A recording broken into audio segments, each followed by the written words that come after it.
I'd always wanted to make a movie for my kids. I had thought about a world that I would love to live in. And honestly, it came out of getting to spend time around an 8-year-old and a 6-year-old and the years before that, a whole lot, and getting to see the power of imagination. So I had this idea to do a movie about imaginary friends a long time ago. And I brought it to this up-and-coming actor named Ryan Reynolds. And he and I were talking about doing a movie together, and I said, I have this idea about imaginary friends, and I'm still figuring out exactly what it would be about, but would you want to be a part of it? And he was like, yes, definitely. And so I thought, if I do a movie through the eyes of this little girl and actually show how imagination is not only this powerful tool to have fun, but also this enormous coping mechanism to make sense of things that might be difficult to make sense of otherwise.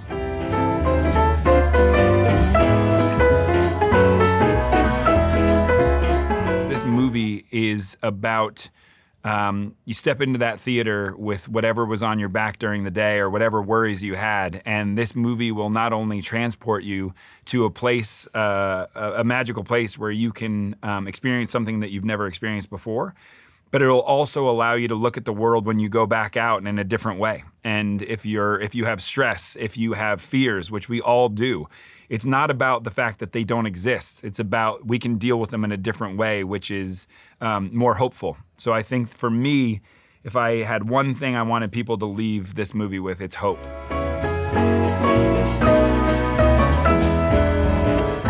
When we were going through the process of figuring out how to shoot imaginary friends, the thing that kept coming up for me was shooting practically. Very similar to what we did in Quiet Place 1 and 2.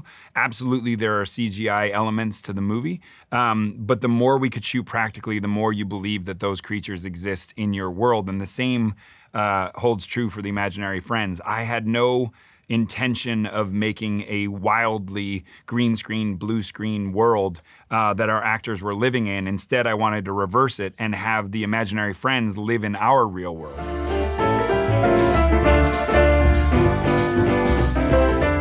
The idea that imaginary friends are always with us and they never left us, even when we're adults, is sort of one of the big themes of the movie, and that all you have to do is turn around and your childhood's waiting for you right there. It never went away. It is never lost on me how lucky I am to be living in this world of imagination. And this movie in particular, you know, I think before this movie, my kids thought I was an accountant. And so when they found out that I was actually making a movie about imaginary friends, they came to set for the first time and they got to experience all this stuff and sort of see behind the scenes and hang out with Kaylee all the time and get to meet the ifs in whatever form they were in at the time. And so this was the most special experience for me because I actually got to do it as a family the whole time. You know, doing Quiet Place with Emily was unbelievable.